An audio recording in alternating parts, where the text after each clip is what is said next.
Oh boy.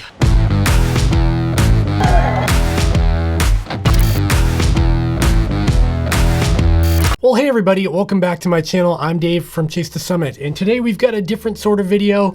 No tech reviews, no GPS watches today.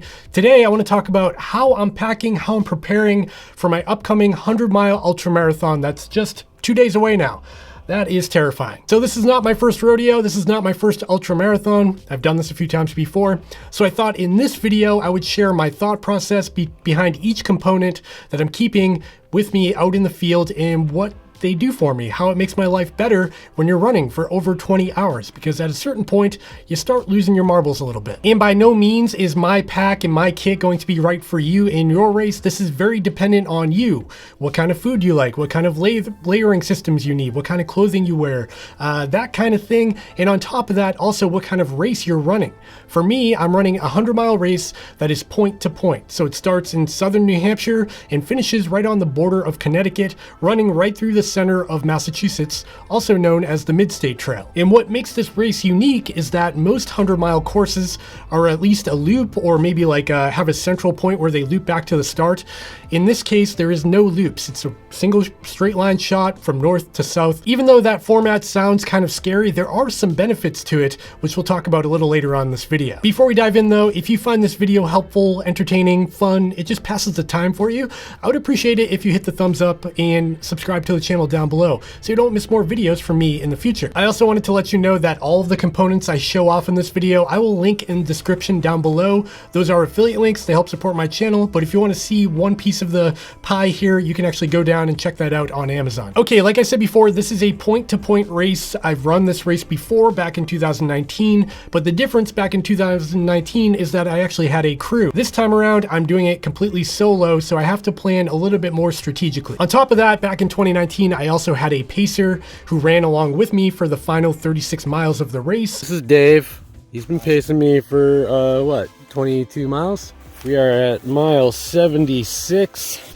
That's not happening this year. This year I'm going plain out solo, just me, my bag, and see how far my feet can take me, which that just sounds scarier every time I say it. Okay, now let's talk about the items I'll actually be wearing on my body in some way. All of this stuff is what will actually be on my body at the starting line at the beginning of the race. First up, let's talk about the shoes. I know everyone cares about the shoes.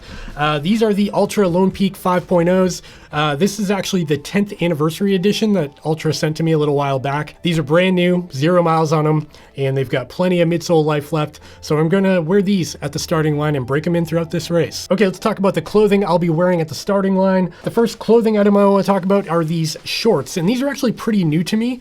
This is probably hard to show on camera, so let me lay them on the table. These are the T8 Sherpa shorts. T8 actually sent these out for me to review like a month and a half ago, and I haven't gotten around to making a video about them, but I really like these shorts. What makes them special is a combination of things. First of all, they've got this super deep stash pocket all around the waist of the entire shorts, and these shorts are super comfortable because the material they used is really unique. It's like super thin, super breathable, and it dries out almost immediately. My only concern with these shorts is that the weather might be a little chilly, so we're looking at anywhere between 50 degrees in the morning to 70 throughout the day, and then at night it could dip as low as like 45 into the 40s. So these shorts might feel a little bit chilly. So if the weather shifts in any way in the next 48 hours, I might end up with a different pair of shorts, but this is the plan as of now. The next item I'll be wearing out there at the starting line is this Lululemon shirt. I actually forget the model of this, but I'll have it linked down below, definitely. For whatever reason, this shirt has become my go-to running shirt, and you've probably noticed this in a lot of my vlog videos because I tend to wear it all the time. What makes this one special is that it's nice for fall weather because it dries out really fast, but it's also not like super thin. So it's got a little bit of like a wind blocking property without feeling too stifling. And on the topic of footwear, I already talked about my shoes, but I didn't talk about socks yet. I know socks are an extremely personal detail to have. For me, what's worked for me in my personal life are Ingy toe socks. They look silly because they're toe socks, as you can see here, but they prevent chafing between your toes. And for whatever reason, I've had great luck with these socks. I never get blisters, even on long runs, so I stick to them. One requirement at this race is that you carry a buff. This is a buff I got from a race. This is the Chesterfield Gorge Ultra buff I got like back in July. It's a comfortable buff and I don't mind wearing it, so this is the one I'm gonna start with. So you have to have a buff on you, and you also need a secondary means of covering your face if your buff gets wet or you lose it or whatever. So I'll have another one in my vest. And these next few items may or may not end up in my vest depending on weather.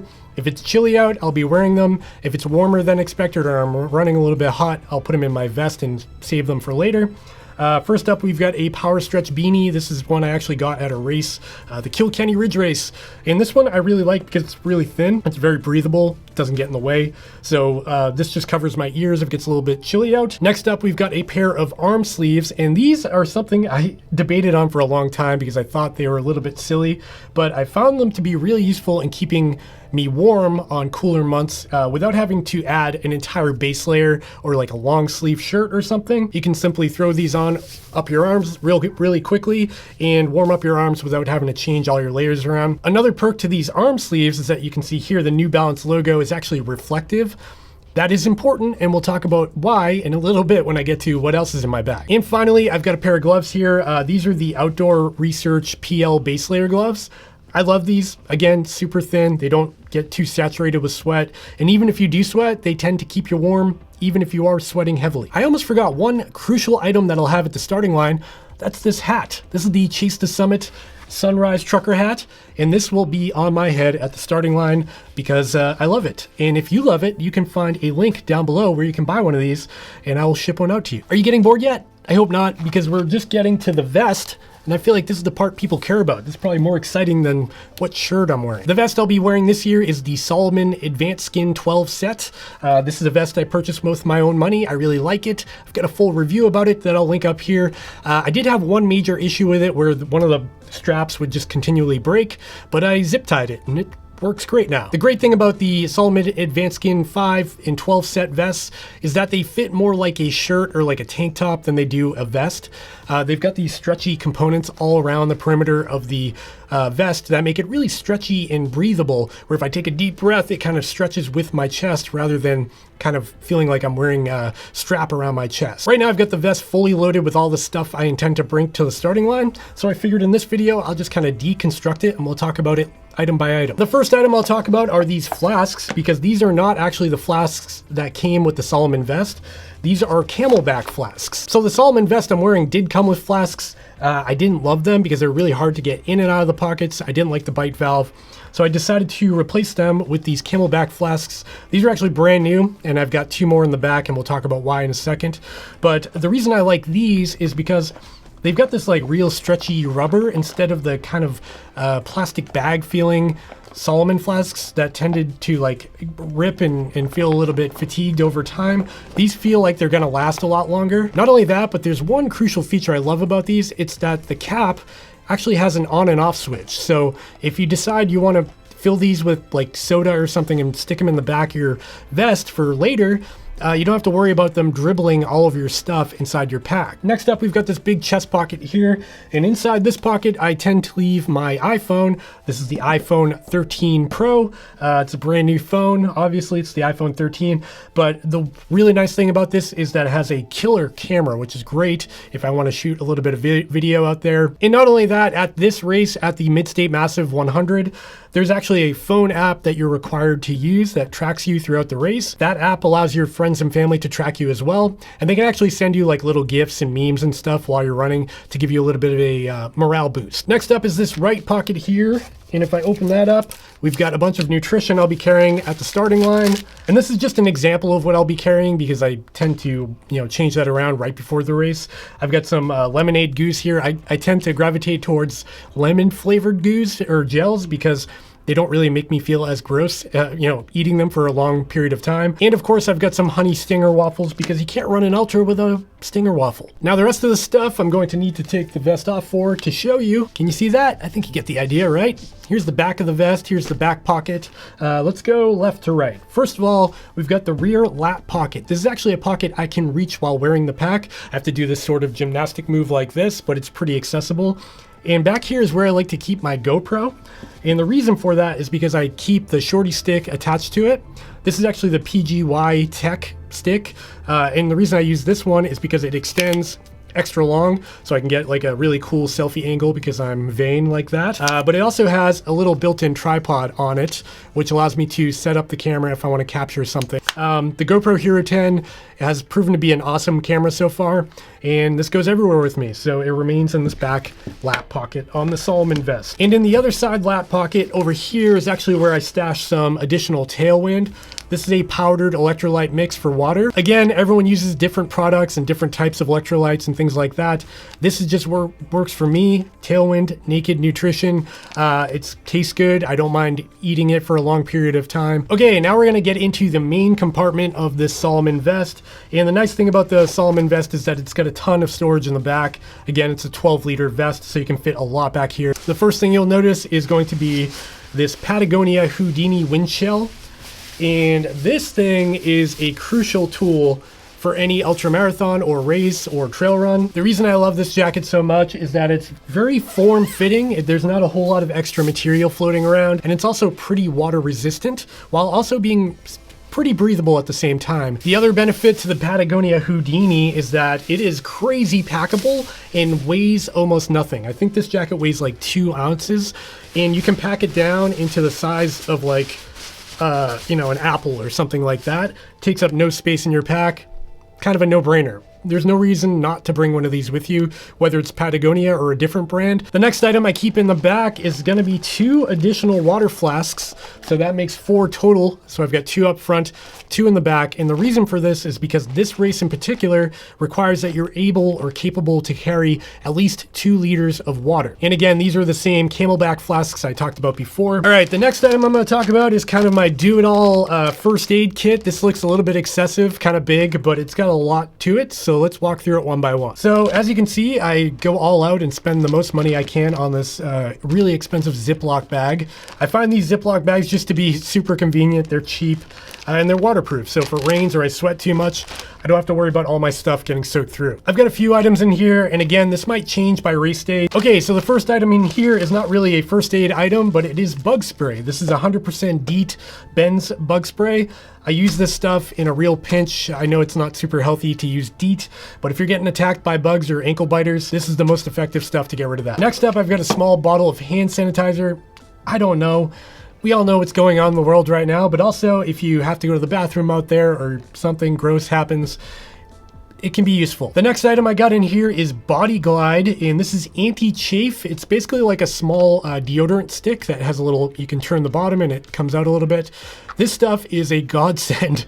Basically, you can put this anywhere you're getting chafe. Like if your pack's chafing, you rub a little bit on there. The nether regions in there, your toes, anywhere you've got some chafe, Body Glide is super effective for me. The next item in this kit is the emergency blanket. So this is basically a Mylar space blanket. This is a required item for the race, so I just keep it in there because I need to have it. I have zero intent to open this bag. Okay, and then we've come to my kind of hodgepodge first aid kit. First of all, we've got some Motrin or NSAIDs. Again, I don't intend to use this. These are just in case I injure myself, I'm tapping out of the race, and I need a painkiller. These are just something I have on me. Another item I keep in my first aid kit that I don't often use are salt tabs, and these are just electrolyte pills, basically, where if you've got kind of a gut issue or you're feeling cramped, taking 1 or 2 of these capsules can help a lot by introducing some electrolytes and sodium to your system. Next up, we've got a smattering of assorted colored Band-Aids because my kids love different colored Band-Aids. So we've got neon green and orange and skin colored and all kinds of colors. I don't know, just in case I get a little bit of a cut on my ankle or arm or something.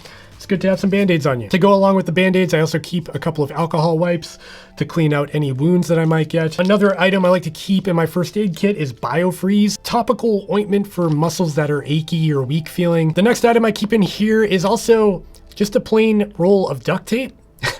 because you never know when you need duct tape. This stuff is Gorilla Tape actually, and I find that this can be useful if you've got blisters on your feet, you've got a really bad cut that you need to secure shut that a Band-Aid won't work on.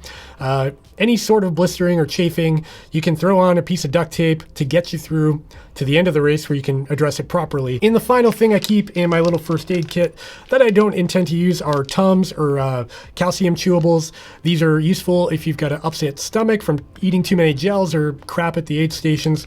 A couple of Tums can actually save your race. And finally, not really first aid related, we've got some toilet paper for known reasons. Okay, and the final little sub kit that I keep inside of my running vest, this is my sort of tech bag.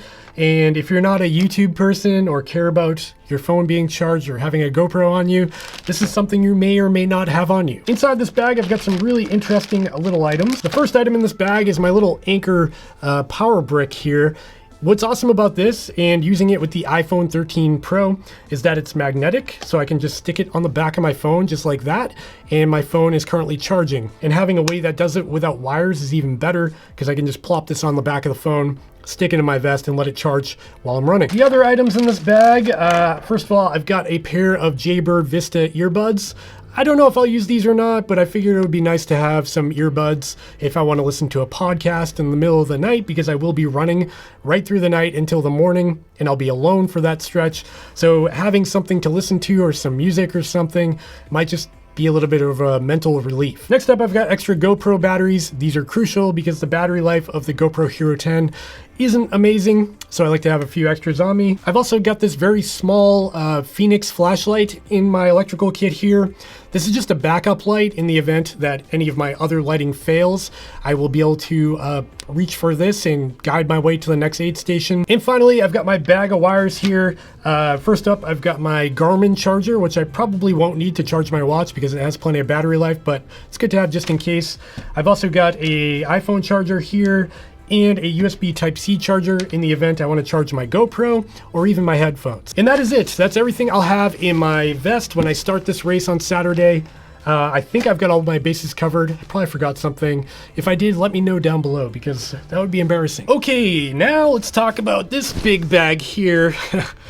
There's a lot going on here. Typically in an ultramarathon, you'd have several drop bags for different points of the race, where the race director would arrange to have individual bags dropped off at certain locations. Because of the nature of this race, because it's a point-to-point straight line race, the bag actually moves with you, which is a real benefit because you can put things in here that otherwise you wouldn't think about. So when I drop my drop bag, that's a weird sentence, off at the starting line, they'll take the drop bag, put it in a van, and the van will actually be ahead of me the whole time throughout the race. First of all, let's talk about this actual bag because it is awesome. However, I'm not sure you can actually buy it, so there's that. This is a Topo Designs bag, you can see there on the logo. But what's really unique about it is it's actually a Lone Peak bag from Ultra Footwear. They sent this out to me as kind of a promo for the Ultra Lone Peak 5.0s, but I love this bag, so I've been using it for all kinds of different things. So let's open it up, see what I have inside. It's kind of a lot. This video is going to get really long. Oh well. The first item I have in this bag is a pair of shoes. So if I open up this other bag, we've got another pair of Ultra Lone Peak 5.0s, and these are like kind of gross, and that's why I'm not wearing them at the starting line. I'm carrying another pair of these just in the event something terrible happens to my other pair of shoes. Next up, we've got another pair of shoes because you can't have enough. These are the Ultra Taurin 5.0s, and the reason why I'm keeping these in the bag is because these are road shoes, and there is a substantial portion near the end of this race that is all road. So if my feet start to feel a little bit tired with the Lone Peaks on because those are trail shoes, I might throw these on just to get a little bit of relief. Okay, the next item I have in my drop bag is a big bag of nutrition. I won't go through everything, but it's kind of the same of what you've already seen. And there will be aid station support at this race, so I don't have to worry about nutrition entirely, but it's good to have all of this available if I have a craving for something I know that won't affect my stomach. Next, we've got all of my drop bag electronics. Like I said, if you're not a YouTube person or like care about, you know, photo and video and stuff, you probably won't care about all this stuff. First up, I've got my bag of lighting. Like I said, this drop bag will be traveling with me throughout the race, and because of that, I don't necessarily need to have a headlamp in my vest from the starting line, and that's why I keep that small flashlight in my vest, and I'll pick up this bag when I get to my drop bag before it starts to get dark. Inside my illumination bag here, I keep a nice bright colored bag so I can find it quickly in the dark. I've got my headlamp, and this is the BioLite 750, I think it's called. I have a video about it on my channel. This thing is crazy bright, and I really like this headlamp. The nice thing about this BioLite headlamp is that it actually has a rear flasher on it. You can see flashes red on the back. And another mandatory item at this race is a flashing red light on you at all times. So that's why this headlamp actually hits two birds with one stone. Along with that headlamp, I've got some various other items to be seen in the dark.